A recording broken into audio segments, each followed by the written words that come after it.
Technology వచ్చాక technical విషయాలే కాదు, మనుషుల మనస్తత్వాల గురించి కూడా తెలుసుకోగలుగుతున్నాం.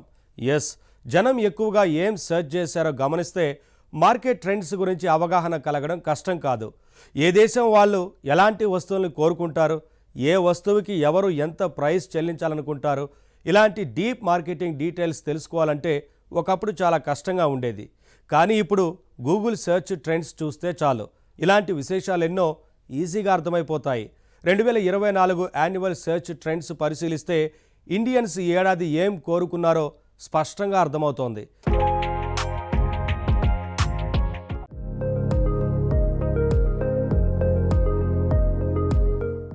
2024 ఇండియా సెర్చ్ ట్రెండ్స్ చూస్తే రెండు విషయాలు స్పష్టంగా అర్థమవుతాయి. జనంలో సంపాదించాలనే తాపత్రయం పెరిగింది. అంతేకాదు, చౌకగా ఎంటర్టైన్మెంట్ ని ఇంకా చౌకగా పొందాలనే కోరిక కూడా పెరిగింది. ఎస్, దీనికి ప్రూఫ్ గా మన సెర్చ్ ట్రెండ్స్ ని చూపించవచ్చు. 2024లో భారతీయులు అతి ఎక్కువగా సెర్చ్ చేసిన వెబ్సైట్ ఏంటో తెలుసా? PDF రాణి. రాణి ఏంటబ్బా, ఇదేం వెబ్సైట్ అనకండి. ఈ ఏడాది మోస్ట్ పాపులర్ సెర్చ్ లిస్టులో ఉన్న వెబ్సైట్ pdfrani.com. PDF అనగానే ఇదేదో టెక్నాలజీకి అంకితమైన సైట్ అని ఎవరైనా అనుకోవచ్చు. డాక్యుమెంట్స్ ని PDF ఫార్మాట్లోకి కన్వర్ట్ చేసే ఆన్లైన్ టూల్ అయ్యుంటుందని అనిపించవచ్చు, కానీ అది నిజం కాదు. ఈ సైట్లో టెక్నాలజీకి ఇంపార్టెన్స్ ఉంది, కానీ ఇది పూర్తి టెక్నాలజీ సైట్ కాదు. ఇక్కడ ఫినాన్స్ కి కూడా ఇంపార్టెన్స్ ఉంది. డబ్బు సంపాదించే ఐడియాలు, ఫైనాన్స్ రంగంలో పెట్టుబడి పెట్టే విధానాలు, చదువుకి సంబంధించిన సమాచారం, ఇవన్నీ ఈ సైట్లో కనిపిస్తాయి. షేర్ మార్కెట్లో పెట్టుబడి ఎలా పెట్టాలి, క్రిప్టో కరెన్సీలో ఎలా పెట్టుబడి పెట్టాలి, ఇలాంటి విశేషాలు ఉంటాయి. విద్యార్థులు ఒక పక్క చదువుకుంటూనే మరో పక్క డబ్బు సంపాదించడం ఎలా అనే టిప్స్ కూడా ఈ సైట్ ఇస్తుంది. అందుకేనేమో ఇండియన్ స్టూడెంట్స్ ఈ వెబ్సైట్ ని ఎక్కువగా యాక్సెస్ చేస్తున్నారు. టెక్నికల్ పరంగా కూడా ఆసక్తికరమైన సమాచారమే ఉంది ఇక్కడ. వైఫై నెట్వర్క్ పాస్వర్డ్ కనుక్కునే విధానాలు, ఇన్స్టాగ్రామ్ పాస్వర్డ్ మర్చిపోతే దాన్ని రిట్రీవ్ చేసుకునే పద్ధతులు, వాట్సాప్ ని ఒక ఫోన్ నుంచి మరొక ఫోన్ కి లింక్ చేసే మార్గాలు, ఇలా ఎన్నో విషయాల్ని ఇక్కడ తెలుసుకోవచ్చు. ఆండ్రాయిడ్ డివైసెస్ లో ఫోన్ లాగ్స్ చెక్ చేసే పద్ధతులు, లొకేషన్ ట్రాకింగ్, ఫోన్ నంబర్స్ ని ఫ్రీగా రీఛార్జ్ చేసుకునే పద్ధతులు, ఇవన్నీ కూడా ఉన్నాయి. ఫారిన్ లో చదువుకోవాలనుకునే విద్యార్థుల కోసం కూడా ఇక్కడ ఎంతో ఉపయోగకరమైన సమాచారం ఉంది.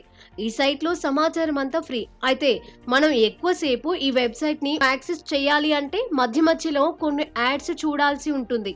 ఏది ఏమైనా ఇండియన్ స్టూడెంట్స్ కి ప్రాక్టికల్ గా డైరెక్ట్ గా ఉపయోగపడే సైట్ ఇది. స్టూడెంట్స్ జనరల్ గా ఏమేమి ఇన్ఫర్మేషన్ కోరుకుంటారో అదంతా డైరెక్ట్ గా సింపుల్ గా ఇచ్చారు ఇక్కడ. అందుకే ఈ సైట్ కి క్రేజ్ వచ్చింది. 2024లో ఇది టాప్ సర్చ్డ్ సైట్స్ లో ఒకటిగా నిలిచింది. విద్య సరే, వినోదం మాటకొస్తే ఇండియన్స్ మైండ్ సెట్ ని ప్రతిబింబించే మరికొన్ని ట్రెండ్స్ ఈ ఏడాది కనిపిస్తాయి. అది పైరసీ పెరగడం.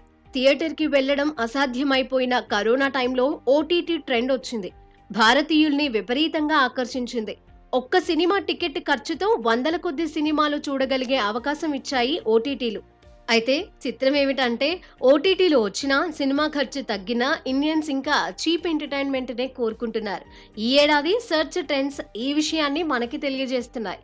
సినిమా టికెట్స్ రేట్లు పెరగడం వల్ల పైరసీ మొదలైందని అంటారు, కానీ OTT వచ్చి ఖర్చు తగ్గినా పైరసీ అలాగే ఉంది. నిజం చెప్పాలంటే ఇంకా పెరిగింది. వివిధ OTTల్లో దొరికే క్వాలిటీ సినిమాలన్నీ డౌన్లోడ్ చేసి సర్వర్లలో ఫ్రీగా అందిస్తున్న దొంగ సైట్లకి ఆదరణ పెరిగిందని సెర్చ్ ట్రెండ్స్ చెబుతున్నాయి. ఇప్పటికే జనం మూవీ రూల్స్ లాంటి సైట్ల ద్వారా సినిమాల్ని దొంగగా చూస్తున్నారు. బాలీవుడ్ సినిమాల విషయంలో అయితే ఫిలిం ఫ్లై అనేది పాపులర్ అయింది. అఫ్ కోర్స్ ఇప్పుడు బాలీవుడ్ సినిమా అన్నది ప్రత్యేకంగా లేదనే చెప్పవచ్చు. తెలుగు సినిమాలే అక్కడ కూడా ఏలుతున్నాయి కాబట్టి ఈ ఫారమ్స్ లో కూడా తెలుగు సినిమాల పైరేటెడ్ కాపీలు చెలరేగిపోతున్నాయి. మొత్తం మీద ఈ దొంగ వినోద రంగంలో ఈ ఏడాది సెర్చ్ ట్రెండ్స్ లో అన్నింటికంటే ముందున్నది బప్పం టీవీ. OTTల్లో సబ్స్క్రిప్షన్స్ కట్టి చూడాల్సిన సినిమాలన్నీ ఇక్కడ సర్వర్లలో కొందరు పెట్టేస్తున్నారు. సరే, దొంగ మార్గాలలో సినిమాలు చూపించే ఇలాంటి సైట్లు సెర్చ్ ట్రెండ్స్ లో ఎందుకు టాప్ లో ఉంటున్నాయి? తక్కువ ఖర్చుతో OTTలు వచ్చాక కూడా ఎందుకు ఇలా పైరసీని జనం ఆదరిస్తున్నారు? ఒక OTTలో దొరికే సినిమా మరో OTTలో దొరకకపోవడం, అన్నింటికీ పే చేయాలంటే ఖర్చు ఎక్కువ కావడమే ఇందుకు కారణం కావచ్చని కొందరు విశ్లేషిస్తున్నారు. ఏది ఏమైనా ఒకటి మాత్రం నిజం.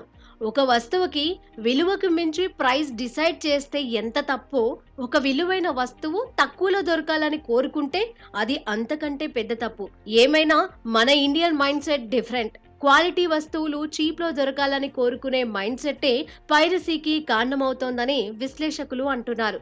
ఏది ఏమైనా టెక్నాలజీ పెరిగాక ఒక పక్క మంచి జరుగుతోంది, మరో పక్క అడ్డదారులు కూడా పెరిగాయి. ఈ ఏడాది సెర్చ్ ట్రెండ్స్ మనకి చెబుతున్న సీరియస్ నిజం ఇదే.